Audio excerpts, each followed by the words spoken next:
Protection के लिए हमारे ये वीर योद्धा आप देख ही रहे हो, तो ये जो इन्होंने बनाया हुआ है ये क्या है, एक तरीके का बुलवॉक है। बुलवॉक का मतलब होता है स्ट्रॉन्ग प्रोटेक्शन, यानी कि मजबूत सुरक्षा। तो the army is a bulwark of the nation. Army जो है वो हमारे राष्ट्र का क्या है, बुलवॉक है। ठीक है, नेक्स्ट ब्लेंडिशमेंट। ब्लेंडिशमेंट क्या होती है, मीठी मीठी बातें, चापलूसी। हिंदी में इसको हम क्या कहते हैं, हिंदी में इसको हम कहते हैं चापलूसी। तो ये हमारा भाई जो है ये क्या कर रहा है, बॉस की चापलूसी। कॉर्पोरेट सेक्टर में ऐसा ही होता है, बॉस की हम लोग क्या करते हैं, यानी कि जो लोग होते हैं वो चापलूसी करते हैं ताकि प्रमोशन मिल सके। तो इसे कहते हैं फ्लैटरिंग वर्ड्स या हाँ फ्लैटरिंग वर्ड्स, या सिनोनिम्स में अगर हम इसको लेंगे तो सिनोनिम में हम ये कहेंगे एड्यूलेशन। एड्यूलेशन का मतलब भी चापलूसी ही होता है। ठीक है, एड्यूलेशन का भी सीधा सा मतलब होता है चापलूसी, या सीधा सीधा फ्लैटरी भी हम इसको कह सकते हैं। एड्यूलेशन कह सकते हैं, फ्लैटरी इसको हम लोग कह सकते हैं। ठीक है, ये सारे वर्ड जो है ये चापलूसी के लिए है। ठीक, नेक्स्ट अगला बाउंटीफुल। बाउंटीफुल क्या होता है, बाउंटीफुल होता है प्रचुर मात्रा में। जब कोई चीज प्रचुर मात्रा में, हाँ, तो जब कोई चीज प्रचुर मात्रा में होती है तो उसे कहते हैं बाउंटीफुल, या हम इसे प्लेंटीफुल भी कह सकते हैं, या हम इसको एम्पल भी कह सकते हैं, एम्पल। ठीक है, the farmers had a bountiful harvest this year. तो किसानों की इस साल फसल कैसी हुई है, प्रचुर मात्रा में हुई है। देखो ना, भर भर के गेहूं भी हुआ है, सब्जी भी बहुत ज्यादा हुई है ना, फल फ्रूट्स भी बहुत ज्यादा हुए हैं। तो ये कह रहा है कि भैया इस बार की जो फसल है वो बाउंटीफुल हुई है, यानी कि भरपूर मात्रा में हुई है। बामी, बामी मौसम कैसा होता है, सुहाना। ये देखो अपनी धर्मपत्नी के साथ बिल्कुल कैसे मौसम का मजा ले रहा है, आहा, बामी बामी वेदर। तो वी इंजॉयड द बामी इवनिंग वेदर। हमने जो शाम का सुहाना मौसम है उसका क्या किया, आनंद लिया। तो ऐसे ही आपकी भी शादी हो जाएगी, फिर आप भी ऐसे ही अपनी पत्नी के साथ शाम को आनंद बैठ के ना आनंद लिया करोगे मौसम का। तो ऐसा सुहाना मौसम, एक आपका घर बनवा दूंगा वहीं देहरादून में, है ना, उधर पहाड़ों की तरफ आपका घर बनवा देंगे। तो ऐसे ही पहाड़ों में शाम को ऐसे ही होता है, बिल्कुल सुहाना सा मौसम होता है। तो कैसा वेदर है, बामी वेदर है, बामी सुहाना। बिनाइन, बिनाइन का मतलब क्या होता है, बिनाइन के दो मतलब होते हैं। अगर अगर मेरे भाई कोई व्यक्ति है तो वो दयालु है, अगर कोई व्यक्ति है तो वो दयालु है। और अगर मान लो ट्यूमर है, ट्यूमर मतलब कैंसर, है ना, ट्यूमर मतलब कैंसर, तो उस कंडीशन में जो ट्यूमर होता है वो नुकसानदायक नहीं होता। मतलब कैंसर उस वाली स्टेज में नहीं होता कि वो नुकसानदायक वाली में होता है। ट्यूमर इज बिनाइन, ट्यूमर जो है बिनाइन है, you have nothing to worry about. आपको चिंता करने की जरूरत नहीं है, मतलब आपकी जो स्टेज है वो खराब नहीं है, वो सही है। तो बीमारी होगी तो इसका मतलब हार्मलेस, जिसका कोई नुकसान ना हो। और अगर व्यक्ति होगा तो व्यक्ति कैसा होगा, दयालु होगा। ठीक है, नेक्स्ट ब्रेस। ब्रेस का मतलब होता है अपने आप को युद्ध के लिए या किसी मुसीबत के लिए तैयार करना। टू प्रिपेयर और स्ट्रेंथन फॉर डिफिकल्टी। ठीक है, तो अपने आप को बुरे वक्त के लिए ब्रेस करना। तो ये लोग क्या कर रहे हैं, बंदूकें ले रहे हैं, गोला बारूद उठा रहे हैं, है ना, युद्ध में जाने के लिए अपने आप को ब्रेस कर रहे हैं। तो the soldiers brace themselves for coming battle. तो आने वाले युद्ध के लिए हम क्या कर रहे हैं, ब्रेस कर रहे हैं। ये लोग कर रहे हैं, हम भी तो ब्रेस कर रहे हैं एग्जाम के लिए, हम भी तो अपने आप को क्या कर रहे हैं, ब्रेस कर रहे हैं, हम भी अपने आप को तैयार कर रहे हैं, वो भी तो युद्ध ही है एक तरीके से। बार्ज, बार्ज का मतलब क्या होता है, जब आप बिन बुलाए धक्का मार के अंदर घुसाते हैं, मतलब अचानक से। टू एंटर और मूव रफली एंड सडनली। ठीक है, तो मतलब अचानक से बिना बुलाए घुसाना, इसे कहते हैं barge. He barge into the room without knocking. देखो ना, बिना खटखटाए। हम भी तो किसी के कमरे में घुस जाते हैं, फिर गाली खाते हैं वहां पे। तो बड़े भाई बहन के कमरे में घुस जाते हैं ना, तो इसे कहते हैं बार्ज। तो बार्ज का मतलब होता है किसी के कमरे में घुसना बिना नॉक किए हुए, यानी कि बिना बताए हुए, जबरदस्ती, फोर्सफुली किसी के कमरे में घुस जाना। बेलिजरेंट, बेलिजरेंट हो या फिर बेलिकोज हो, मैंने दोनों का एक ही मतलब बताया था, लड़ाकू। तो ये भाई कैसा दिख रहा है, इधर भी इसको भी मार रहा है, तो ये लड़ाकू बंदा है। ठीक है, तो आर्गुमेंट जैसे जैसे बहस हुई तो वो कैसा हो गया, एकदम से वायलेंट हो गया, उग्र हो गया, लड़ाकू, है ना। लड़ाकू आदमी तैयार रहता है झगड़ने के लिए। ब्रिगेंड, ब्रिगेंड होता है डाकू। ब्रिगेंड डाकू को कहते हैं, dacoit, robber, bandit. Bandit queen भी तो आपने सुना होगा, है ना, तो रॉबर, लुटेरा। द ब्रिगेंड, अच्छा ये एक्चुअल में तो सरदार होता है। ठीक है, जो जैसे होता है ना शाका, वो सारे के सारे क्या थे, वो डाकू थे, लेकिन शाका जो होता है शाका, तो ये शाका है, शाका, शाका लूट लाया रे तू तो पूरी महफिल। तो जो मेन मेन डाकू होता है उसे कहते हैं ब्रिगेंड। ठीक है, the brigand rob travellers on the lonely road. तो लॉनली रोड होती है सुनसान रास्ता, तो उस सुनसान रास्ते पे उसने यात्रियों को क्या कर लिया, लूट लिया। तो शाका जो है दिल जला है, प्लस डाकू भी है, सरदार है डाकुओं का। बैनिश, बैनिश मतलब समाज से बहिष्कार कर देना। टू सेंड अवे और फोर्स टू लीव परमानेंटली। तो राजा ने उस देशद्रोही को, गद्दार को अपने राज्य से निकाल दिया। ये इसके हथकड़ियां लगा रखी है ना, और ये राजा है और ये देशद्रोही है, तो इसको क्या कर दिया, इसको बी फॉर बैनिश कर दिया, निकल जाए यहां से गद्दार। बैरन, बैरन लैंड कैसी लैंड होती है, बंजर, जिसमें कोई उपजाऊपन नहीं होता है। अब ये देखो बिल्कुल सूखी हुई है, कोई पानी नहीं है, कुछ नहीं है, इसमें कोई उपज नहीं है, कोई फसल नहीं है, तो ये कैसी लैंड है, बैरन लैंड है। फार्मर्स कुछ भी नहीं उगा पाए क्योंकि लैंड कैसी थी, बैरन लैंड थी। और बंजर जमीन पर इंसान कुछ भी नहीं उगा सकता, तो इसको हम क्या भी कहते हैं, इनफर्टाइल, यानी कि उपजाऊ, जो सॉरी जो उपजाऊ ना हो उसे हम बैरन लैंड कहते हैं। बार्बरिक लोग कैसे होते हैं, अनसिविलाइज्ड, जंगली, गवार, असभ्य लोग होते हैं बार्बरिक। अब ये देखो ना, ये निर्दयी है, बिल्कुल क्रूअल भी होता है। बार्बरिक का मतलब अनसिविलाइज्ड भी होता है और बार्बरिक का मतलब निर्दयी भी होता है। ठीक है, तो यहां पर देखो उसने क्या कहा। अब ये लोग बिल्कुल जंगली आदमी हैं, कैसे, ये बैल को मार रहे हैं, सांड को मार रहे हैं, कुत्ते का देखो कितना बुरा हाल कर रखा है। तो ये किसान जो है इन्होंने प्रोटेस्ट किया कि भाई तुम ऐसा मत करो, तुम जो हो बार्बरिक हो। बार्बरिक का मतलब, इसको याद करने का तरीका, बर्बरिक, बर्बरिक जो था महाभारत में वो सबको मार देता था, तो वो जो बिल्कुल अनसिविलाइज जंगली गवार टाइप का, बहुत निर्दयी था वो। तो विलेजर्स ने प्रोटेस्ट किया अगेंस्ट द बार्बरिक ट्रीटमेंट। तो बार्बरिक ट्रीटमेंट कैसा होगा जानवर के प्रति, क्रूअल, निर्दयी, मतलब हार्टलेस, कोई रहम नहीं। तो ये नेगेटिव वर्ड होता है बार्बरिक। ठीक है, निर्दयी। तो ये देखो कैसा ट्रीटमेंट है, बार्बरिक ट्रीटमेंट दिया हुआ है। बेसिकली, बेसिकली का मतलब क्या है, बेसिकली का मतलब होता है सीधे शब्दों में कहें तो, जैसे कहते हैं ना बेसिकली, इफ आई से, अगर मैं ऐसा कहूं तो सिंपल, सिंपल वर्ड्स में, जैसे ये देखो इसने यहां कितना कुछ कुछ समझा रखा है और यहां पर कैसा एक्सप्लेनेशन दे दिया, इजी एक्सप्लेनेशन दे दिया। तो बेसिकली का मतलब होता है बिल्कुल सिंपल वे में, मोस्ट इंपॉर्टेंट या सिंपल वे में। ठीक है, basically he explain the whole problem in a simple way. तो बेसिकली का मतलब है मतलब मोस्ट इंपॉर्टेंटली, या सीधे सीधे शब्दों में कहें तो। वैसे बेसिकली कभी सिनोनिम्स में मैंने तो देखा नहीं आज तक, बट ये मैंने आप लोगों का क्लोज टेस्ट में देखा था, तो इसलिए मैंने बेसिकली करवा दिया। बेसिकली का मतलब है सीधे सीधे शब्दों में कहें तो, या मोस्ट इंपॉर्टेंटली, है ना, महत्वपूर्ण रूप से। नेक्स्ट बिक्वीत, बिक्वीत का मतलब होता है अपनी संपत्ति को वसीयत में दान कर देना, वसीयत में संपत्ति को छोड़ देना। जैसे ये दादाजी ने, हालांकि थोड़े गुस्से में लग रहे हैं, लेकिन फिर भी इन्होंने अपनी संपत्ति जो है बिक्वीत कर दी, ठीक है। He bequeathed his house to his eldest son, उसने अपने बड़े बेटे को अपनी सारी संपत्ति वसीयत में दे दी। तो बिक्वीत जो है किसी दूसरे को नहीं देते, अपने ही वारिस को देते हैं। और इसमें सबसे इंपॉर्टेंट वर्ड है वसीयत में, और वसीयत जो होती है वो अपने ही बुजुर्ग लोग छोड़ के जाते हैं। तो वसीयत में किसी को अपनी संपत्ति दान दे देना, ठीक है। बिरेफ्ट, बिरेफ्ट का मतलब होता है वंचित, ठीक है, वंचित होना, यानी कि अकेला महसूस करना, उसको भी कह सकते हैं। कोई चीज ना होना तब भी बिरेफ्ट होता है। तो फीलिंग लोनली या फीलिंग एम्प्टी, वहां भी बिरेफ्ट आएगा, ठीक है। अकेला महसूस करना या किसी चीज की कमी होना, बिरेफ्ट में कमी, कमी होना भी होता है, ठीक है। He felt bereft after his friend left, जब उसका दोस्त चला गया तो उसे कैसा महसूस हुआ? बिरेफ्ट, मतलब अकेला महसूस हुआ। तो देखो ये दोस्त उसका जा रहा है और ये कैसा फेल्ट कर रहा है भैया? ये फेल्ट कर रहा है बिरेफ्ट, वंचित। हालांकि इसको वंचित भी कहते हैं, जब आपको कुछ नहीं मिलता है तो वहां भी बिरेफ्ट, मतलब डिप्राइव्ड भी होता है, डिप्राइव्ड, किसी चीज की कमी होना। अब इसके पास किसकी कमी है? इसके पास कमी है इसके दोस्त की, तो इसने कुछ कह दिया होगा, है ना। दोस्त आपस में कुछ कर देते हैं गड़बड़, दोस्त के साथ गड़बड़ नहीं करनी चाहिए, नहीं तो वो भी आपको छोड़ के चला जाएगा, ठीक है। बिसीच, बिसीच का मतलब है रिक्वेस्ट करना, प्रार्थना करना। ये कह रही है कि नहीं मुझे मत छोड़ो, ठीक है, माफ कर दो मुझे, आज के बाद मैं चिंटू से बात नहीं करूंगी। अब इसने कुछ देख लिया होगा ऐसे ही, तो ये उसको छोड़ के जा रहा है। अब ये कह रही नहीं प्लीज प्लीज आई बैग, है ना। बैग का मतलब होता है गिड़गिड़ा कर रिक्वेस्ट करना, तो ये गिड़गिड़ा रही है ना। इसका नाम है अनीता, अनीता, इसका नाम है अनीता, और इसका नाम है सोमपाल। गांव वाले नाम रखता हूं मैं, है ना, सोमपाल। तो अनीता कह रही है सोमपाल मुझे मत छोड़ के जाओ, मैं आज के बाद नहीं करूंगी रामपाल से बात, ठीक है। और सोमपाल कह रहा है ना ना ना ना, ठुकरा के मेरा प्यार मेरा इंतकाम देखेगी। तो विनीता क्या कर रही है? अनीता, अनीता नहीं विनीता रखता हूं, क्योंकि विनीता विनती कर रही है। विनीता, विनीता, विनीता कर रही है भैया विनती। अब पछताए का हो जब चिड़िया चुग गई खेत, तो भैया बिसीच कर रही है। बिसीच का मतलब होता है निवेदन करना, सॉलिसिट करना, ठीक है। एज्योर, एज्योर का मतलब भी रिक्वेस्ट करना ही होता है। अर्ज, किसी से निवेदन करना, रिक्वेस्ट कर रही है ना। कह रही है कि मुझे नहीं छोड़ के जाओ, प्लीज प्लीज मुझे मत छोड़ो। सर आपके नामकरण तगड़े होते हैं ठीक है। तो प्लीज प्लीज सोमपाल मुझे मत छोड़ के जाओ, मैं तुम्हारे बिना कैसे रहूंगी, अब के बाद मुझसे गलती नहीं होगी, प्लीज मुझे माफ कर दो। चलो जी, अब ये है चंद्रपाल, ये है चंद्रपाल, ये है महिपाल, ये चंद्रपाल, ये महिपाल, और ये है चंद्रो, चंद्रो, गांव में ऐसे नाम होते हैं चंद्रो। तो भाई इन तीनों ने पेपर देखा, और ये पेपर भी काय का है? ये पेपर बता दूं तुम्हें काय का है?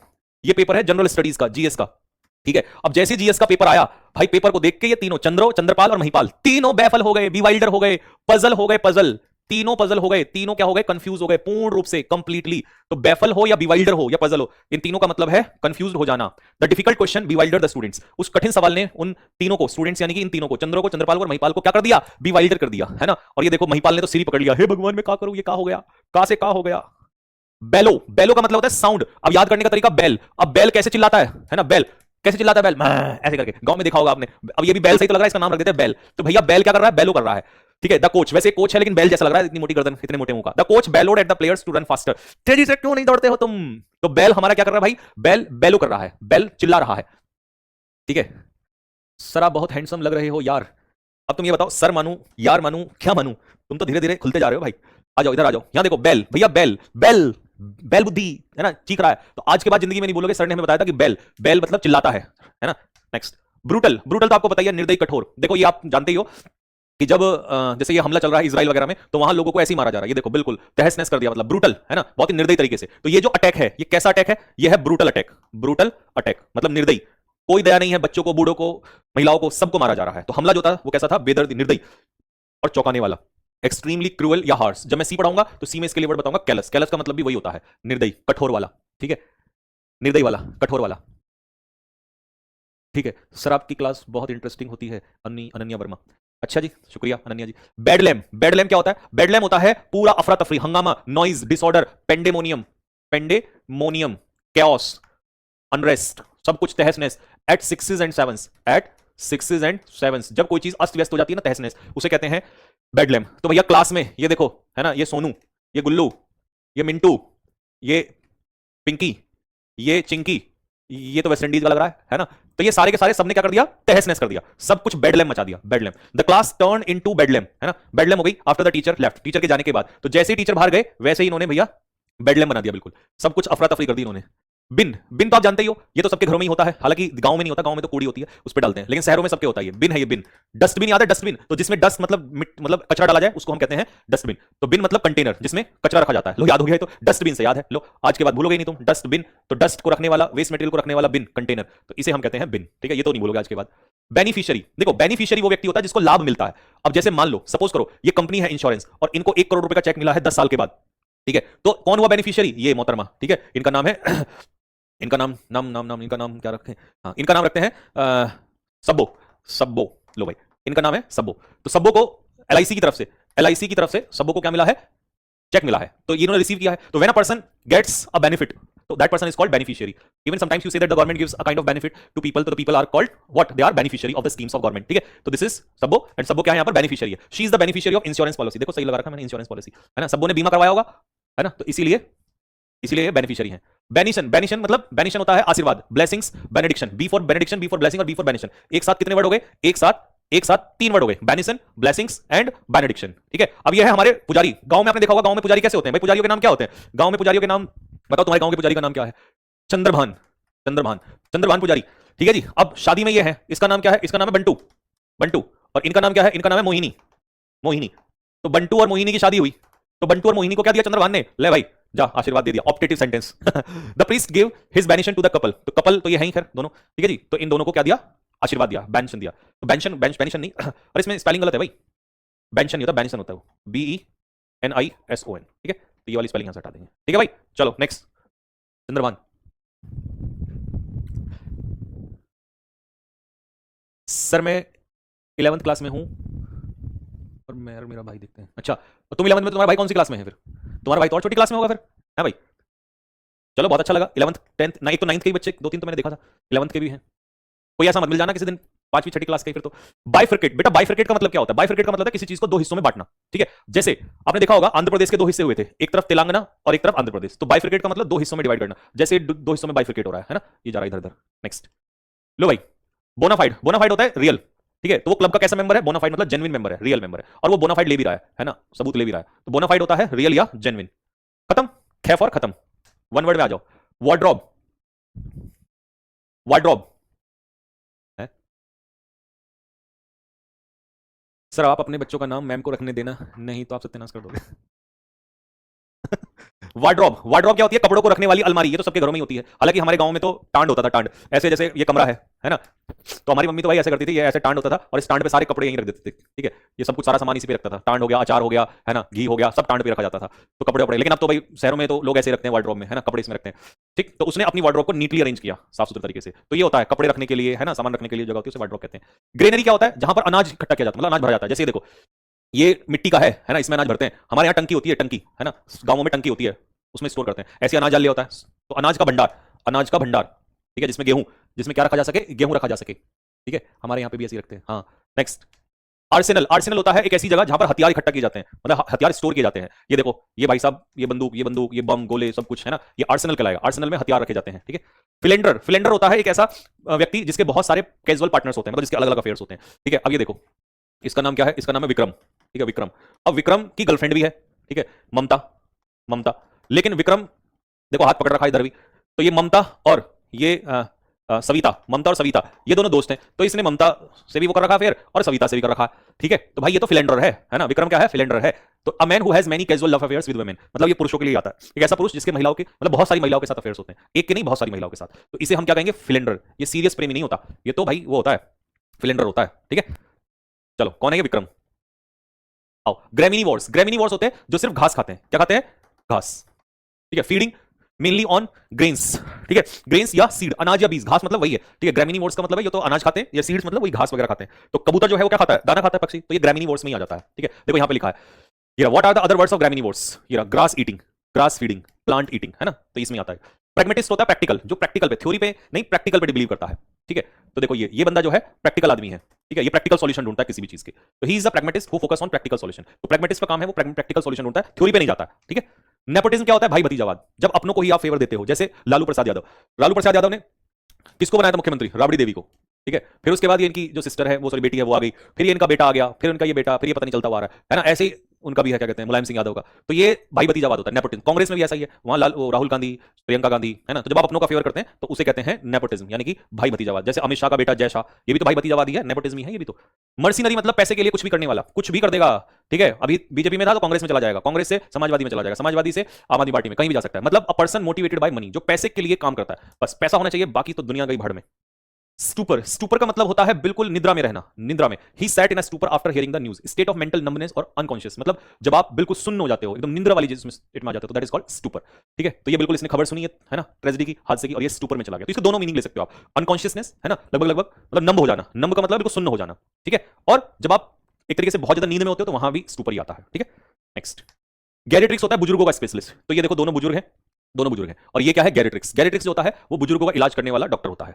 ऑब्स्टेट्रिशियन कौन होता है? ऑब्स्टेट्रिक्स। ऑब्स्टेट्रिक्स होता है जो प्रेगनेंसी के दौरान, जब एक बच्चा पैदा होता है उस समय पर जो हेल्प करता है प्रेगनेंसी या चाइल्ड बर्थ के दौरान, उस डॉक्टर को कहते हैं ऑब्स्टेट्रिक्स, ठीक है।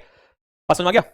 तो ऑब्स्टेट्रिक्स मतलब जो प्रेगनेंसी के दौरान, जैसे गांव में हम दाई कहते हैं, दाई मां कहते हैं, दाई, उसी को ऑब्स्टेट्रिक्स कहते हैं। बट उन पर डिग्री नहीं होती तो इसलिए नहीं कहते, इन पर डिग्री होती है ना, ये मोहतरमा पे डिग्री है, तो ये ऑब्स्टेट्रिक्स हो जाएगा। पेडिट्रिशियन अलग है, पेडिट्रिशियन बच्चों का स्पेशलिस्ट होता है, वो प्रेगनेंसी के दौरान नहीं होता, ये प्रेगनेंसी के दौरान होती है, तो इनको ऑब्स्टेट्रिक्स कहते हैं, ठीक है।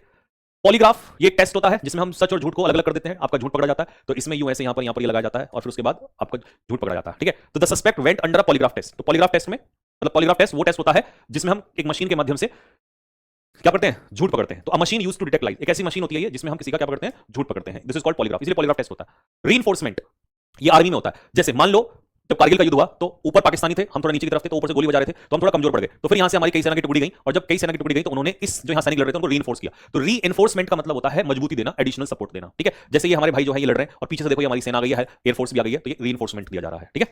रीइंबर्समेंट, रीइंबर्समेंट का मतलब होता है खर्चा, मतलब जो खर्चा होता है उसकी पेमेंट देना। जैसे सपोज करो, मान लो आपने कोई खर्चा किया, ठीक है, और ये खर्चा आपका कंपनी देगी, तो कंपनी जो पेमेंट देगी वो उसे रीइंबर्समेंट कहते हैं, यानी कि रीपेमेंट ऑफ एक्सपेंसेस। आपने खर्चा किया, उस खर्चे की जो राशि दी जाती है उसे रीइंबर्समेंट कहते हैं, ठीक है। He received reimbursement of for travel cost. मान लो जो आपका खर्चा हुआ, अब उस खर्चे की राशि जो मिली आपको उसे रीइंबर्समेंट कहते हैं, ठीक है।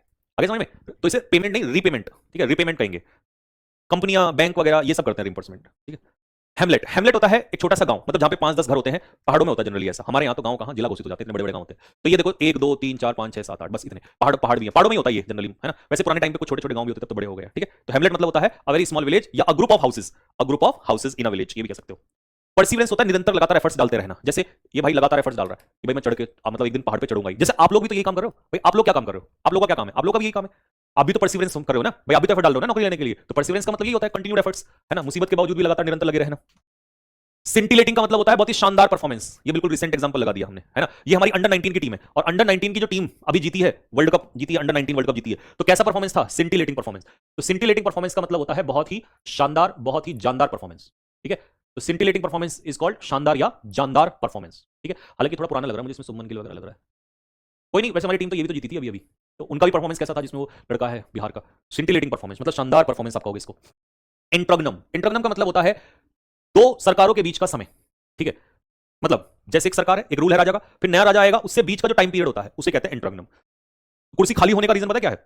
That this is the period of interregnum, मतलब अभी दूसरा राजा बना नहीं है और पहले का टाइम पूरा हो गया, इसीलिए वहां आपस में झगड़े दिखाई दे रहे हैं। The country faced instability, instability तभी आती है जब उस समय कोई राजा या सरकार ना हो, ठीक है। दो शासनों के बीच का जो समय होता है उसी को हम क्या कहते हैं, उसी को हम इंट्रग्नम कहते हैं।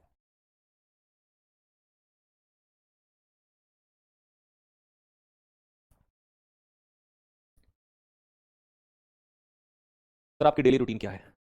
वैसे तो मेरी डेली रूटीन मतलब होती है, बट अभी तो सिर्फ इतना हो रहा है कि भाई सुबह मैं उठता हूँ, ऑफिस आ जाता हूँ, रात को 9 बजे तक रहता हूँ, दिन भर काम करता हूँ, पढ़ाता हूँ, बुक तैयार कर रहा हूँ, कंटेंट तैयार कर रहा हूँ, फिर जाके सो जाता हूँ, बस इतना चल रहा है। एम्प्यूटी, एम्प्यूटी उस व्यक्ति को कहते हैं जिसका एक लिम्ब, बॉडी का कोई पार्ट कट गया हो, तो उसे कहते हैं एम्प्यूटी। जरूरी नहीं है कि वो उसमें पैरी हो, वो हाथ भी हो सकता है, वो कुछ भी हो सकता है, मतलब जिसका शरीर का एक हिस्सा कट गया हो, जिसका कोई अंग कट चुका हो, उसे हम कहते हैं एम्प्यूटी। जैसे किसी की उंगली कट जाती है, किसी का हाथ कट जाता है, ठीक है, किसी का अंगूठा कट जाता है, कुछ भी, है ना। तो शरीर का जिसका हिस्सा कट जाता है उसको हम कहते हैं, उसको कहते हैं एम्प्यूटी, ठीक है। Next, tautology. Tautology, what is tautology? Tautology होता है एक ही बात को बार बार दोहराना, बार बार repeating the same idea in different words, एक ही आइडिया को अलग अलग शब्दों में दोहराना, ठीक है। Free gift is a tautology, मतलब गिफ्ट जो होता है वो फ्री ही तो होता है, तो इसका मतलब हमने एक ही चीज को दो बार बोला दिया, तो एक ही चीज को अलग अलग शब्दों में दोहराना, इसे कहते हैं टोटोलॉजी, ठीक है। आया समझ में? जैसे रिपीट अगेन, अब रिपीट का मतलब है दोबारा और अगेन का मतलब है दोहराना, दोबारा, तो ये टोटोलॉजी। टोटोलॉजी का मतलब है एक ही चीज को दो बार बोलना, अलग अलग, मतलब शब्द अलग है लेकिन मीनिंग एक ही है, एक ही चीज को दो बार बोलना, ठीक है। नेक्स्ट, इरेटम। इरेटम होता है प्रिंटिंग मिस्टेक, छापने में जो गलती। अब जैसे मान लो कोई बुक आती है और उस बुक में जो मिस्टेक होती है, जो प्रिंटिंग मिस्टेक होती है, उन प्रिंटिंग मिस्टेक को हम कहते हैं इरेटम, ठीक है। नोटोरियस होता है कुख्यात, जो गलत चीज के लिए जाना, मतलब बदनाम। अब जैसे ये विश्नोई है ना, तो ये किस चीज के लिए है? ये फेमस तो है बट गलत चीज के लिए है, ठीक है।